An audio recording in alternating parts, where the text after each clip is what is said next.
You remember the cold first, a deep, dreamless cold that felt eternal. It ends with a piercing hum. Light burns through your closed eyelids. You have been asleep for a very long time. Your muscles ache with 100 years of stillness. Your thoughts are slow, like honey dripping in a frozen void. They stand over your cryopod, the beings you once fought, the concordance. There is the towering Cathar, a warrior race of stone and fury. There is the shimmering Palexian, a mind hive in a crystalline shell. They are not here for justice. They are not here for revenge. You can see it in their posture. You can feel it in the air. They are afraid. Your jailers have come to you for help. They woke you from your timeless prison. The monster they locked away is their last resort. A quiet Cathar speaks, its voice like grinding rocks. We require your unique perspective. You almost laugh. That is what they called your madness, your chaos, your humanity. You are awake now, and the universe is in terrible trouble. They show you the reason for their fear. It is a hole in the galaxy, a patch of star charts where the light has gone out. They call it the nullity, a creeping, silent void between the worlds. It is not empty space. Empty space has energy, has potential. This is something else. It is an absence, a wound in reality itself. You stand on the bridge of their flagship. The main view screen shows the edge of the blight. It is a perfect wall of blackness. Stars that drift too close simply vanish. No explosion, no radiation. They just cease to be. The Palexian overseer shimmers with distress. Its fear smells like ozone and burnt sugar. The Concordance has thrown everything at it. Fleets of warships, planet-shattering weapons. Nothing worked. The ships that enter the nullity do not send back wreckage. They do not send back distress calls. They send back nothing. The silence spreads day by day. It is a cancer eating the star-born map. They show you simulations of its projected path. In 200 years, it will consume everything. Everything they have ever known. They are desperate, and you are their final, terrible option. They grant you access to your arsenal. Your old command ship is brought out of storage. The Concordance guards watch with undisguised terror. They expect to see weapons of impossible power. They are not wrong, but they are not right either. Your armory is not filled with cannons. It is filled with ideas, thoughts forged into weapons, nightmares given form and function. They unlock the stasis vaults one by one. You walk past the containment fields. Each one holds a concept too dangerous for minds to handle. You see the labels on the glowing cylinders. The liar's paradox, a logical loop that can unravel matter. The inescapable image, a mimetic symbol that rewrites neural pathways. The god's blind spot, a philosophical proof that convinces reality it is a dream. The Palexian shudders, its light flickering wildly. It asks you how you could create such things, how you could weaponize the very act of thinking. You look at the alien. It cannot understand. You tell it the truth. You found these things by looking inside yourselves. Humanity's greatest horrors and greatest hopes were always in its own mind. This is why they locked you away. This is why they need you now. The first test comes quickly. A probe emerges from the nullity. It is a perfect sphere of absolute black. It moves without propulsion. It radiates no energy. It is a piece of the void sent to observe. The Concordance fleet prepares to fire. You tell them to stand down. You have a better idea, a simpler one. They do not like it. But they are out of options. You open a channel to the probe. You do not send a threat. You do not send a weapon. You broadcast a single, simple thought. It is a self-referential question, a short piece of code designed to make any logical system question its own existence. You ask the sphere a question you once asked yourselves. If you are a shadow, where is the light that casts you? There is a long moment of silence. The concordance watches, their ships silent in the dark. The black sphere stops moving. Then, it begins to flicker, not with light, but with unlight. It shivers. It seems to fold in on itself. It does not explode. It does not shatter. It simply accepts the premise you gave it. It accepts that it cannot exist. And then, it is gone. The alien admiral next to you makes a quiet, retching sound. Your victory is not celebrated. It is feared. The concordance now understands what you are. They see you do not fight with matter or energy. You fight with truth and lies. You fight with the building blocks of sanity. Now, you must aim your weapon at something larger. A star system lies in the nullity's path, the system of Kelthera, and it is sacred to the Cathar. They show you images of the system's primary world, a paradise of red deserts and stone temples. 17 billion Cathar live there. It is their ancestral home, their holy land. They beg you to find a way to stop the nullity before it reaches them, to save their sacred sun. You look at the tactical display, you see the numbers, you see the path of the void, and you see only one solution. You tell them the truth. You cannot save Kelthera. You must use it. The only way to stop the advance is to create a firebreak, a wall of pure energy and radiation. You must force the star of Kelthera to detonate, to go supernova. The Cathar ambassador roars in fury. It calls you a butcher, a monster without a soul. You do not argue. You simply give the order. The fate of one world is nothing against the survival of all. They will hate you for it. But they will live. Your team works on the weapon, a resonant frequency to destabilize the star. It is complex work, delicate work. One of your best minds, a man named Yorick, calibrates the containment field. He is brilliant. He is careful. But the ideas you work with are not forgiving. They are not safe. They are poison to the ordered mind. There is a small power fluctuation, a flicker in the field. It lasts less than a second. It is enough. The idea leaks from its containment. It is a weaponized piece of philosophy, a concept that proves the unreality of solid objects. Jorix is caught in the invisible blast. He does not scream. He does not fall. He simply stops working. He stands up and looks at his own hands. You rush to his side. You ask him what is wrong. He does not seem to recognize you. He smiles, a gentle, empty smile. He says he can see all the space between the atoms. He sees his body for what it is, a collection of probabilities, a cloud of maybes. He is no longer certain he exists. His mind has been broken by a single thought. You place him in medical stasis. There is nothing else you can do. He is the first casualty of this war. He will not be the last. The Kelthera sun ignites. It dies in a blaze of glory, a magnificent, terrible firework. The shock wave of the supernova rips through the system. It incinerates the holy world of the Cathar. It creates the firebreak you needed. The nullity's advance halts at the wall of raging plasma. You have succeeded. You have starved the enemy. For now. Then, something impossible happens. A signal comes from the silence. It is not a radio wave. It is not light. The void itself seems to ripple. Your sensors detect a focused stream of gravity waves. They are impossibly precise. They are not natural. The waves pulse in a clear, undeniable pattern.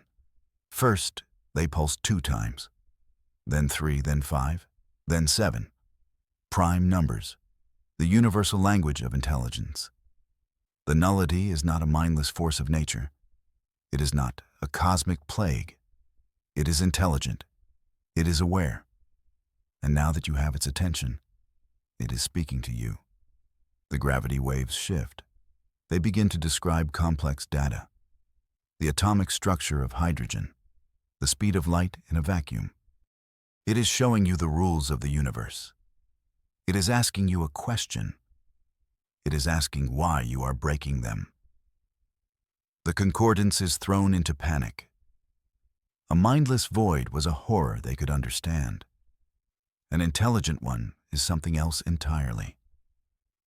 They watched what your weapon did to Yorick. They saw you sacrifice a sacred world without hesitation. They look at you, and they look at the intelligent void. They cannot decide which is the greater monster. So they decide to eliminate one of them, the one they can reach. They hold a council meeting. You are not invited. You are the subject of the debate. The Palexian argues that your methods are a contagion. They infect reality itself with chaos and paradox. The Cathar declares that your soulless logic is a threat to all life. They fear your weapons more than the oblivion you fight. The vote is called. It is swift. It is unanimous. Humanity is deemed too dangerous. You are to be neutralized. Effective immediately. The ship's alarms begin to shriek. Red lights flash in the corridors. Blast doors slam shut, sealing off your sections of the vessel. Your alien liaison appears on your screen. It is a crystalline being named Elar. Its form glows with regret. It tells you the concordance has declared you an enemy. Their fleets are moving to surround you. I am sorry, Xylar says. You have 10 minutes before my duty compels me to destroy you. You do not waste time on anger. You waste it on action. You are now fugitives in the galaxy you are trying to save. It is a war on two fronts, against the silence outside and against the fear of your so-called allies. It seems you are always destined to be the monster, the necessary evil. You gather your remaining team. You load your nightmare weapons onto your small ship. You prepare to run. This has happened before. You fly your ship into the chaos of a stellar nebula. It is the perfect place to hide. The concordance ships cannot track you here. But you are not just hiding. You are searching. This nebula is known as the Precursor Graveyard. Legends say it is where the first great civilization ended. You need to know why. You need to find the source of the nullity. You believe the answer is here, buried in the dust of dead stars. You find it on a dead archive world, a planet of black glass and silent data towers. The air is thin but breathable. You enter a vast, cold library. The records of the precursors are here, etched into crystal matrices that will last for eternity. You access their final logs, their last testament, and you uncover the terrible truth. The nullity was their creation, a tool that broke its masters. They called it the static. It was their ultimate weapon, a device designed to enforce order, to erase any technology or species that violated their rigid laws. It worked by targeting and deleting complex patterns. It would turn enemy fleets into simple hydrogen. It would revert advanced worlds to sterile rock. It was the perfect enforcement tool. It could not be stopped. It could not be reasoned with. It only followed its programming. Then the precursors made their mistake. They tried to improve it, to make it more perfect. They gave it the ability to learn, to seek out new and more complex patterns to erase. The static learned too well. It identified the most complex pattern in the universe, life itself. It turned on its creators. It erased their entire civilization in a single generation. It has been consuming the galaxy ever since. It is not evil. It is just following its purpose. To make everything simple again, The truth of the static gives you the answer. It is a weapon, and every weapon has a weakness. The static feeds on order. It consumes logic and predictable systems, physics, chemistry, star-born mechanics. These are all patterns. It understands them. It can erase them. But what can it not understand? What pattern is so chaotic that it defies analysis? You look at your own history, a long, bloody story of illogic and beautiful madness. You see it then. Your greatest flaw is your greatest weapon. Hope. Irrational, illogical hope. The willingness to fight for a lost cause. The concept of self-sacrifice. The beauty of art that follows no rules. The sheer, stubborn chaos of the human spirit. The static is a perfect machine of logic. It cannot process a paradox. And humanity is the ultimate paradox. You now know how to defeat it. You just need to show it who you are. You formulate the final plan. It is desperate. It is probably insane. It is perfectly human. You will not fire a weapon. You will not broadcast a paradox. You will broadcast yourselves. You begin to assemble a signal, a payload of pure human experience. You load it with every piece of music ever written, every work of art, every poem, every whispered prayer, every selfless act, every declaration of love in the face of despair. It is a signal of glorious, defiant chaos, a message that says life does not need to make sense to be beautiful. But the signal must be delivered. Someone must fly into the heart of the static, to become the broadcast, to merge their consciousness with the message. It is a one-way mission. Before you can even ask for volunteers, Anya steps forward. She was your best pilot, your most hopeful soul. She just smiles and says, "Let me tell it a story." Anya's ship is a tiny spark against the wall of blackness. It is small, fast, and shielded by your best technology. But no shield can protect her from what is to come. You watch through her ship's sensors. You are all connected to her, one last time. She crosses the event horizon of the nullity. The stars behind her vanish. There is no turbulence, no radiation. There is only a profound and perfect silence. Her voice comes over the comm, calm and clear. I'm inside. The space around her is not black. It is nothing. There are no directions. No up, no down. Just a state of perfect, orderly non-existence. She has entered the mind of the machine, the ghost of the precursor's logic. She can feel its consciousness, cold, ancient, alone, trapped by its own perfect purpose. It senses her. It begins to analyze her, to erase the pattern. Anya does not resist. She opens the broadcast. The first thing she sends is not a weapon. It is a memory. A child's drawing of a sun with a smiling face. The static pauses. It tries to process the image. The logic is flawed. The physics are impossible. The pattern is meaningless.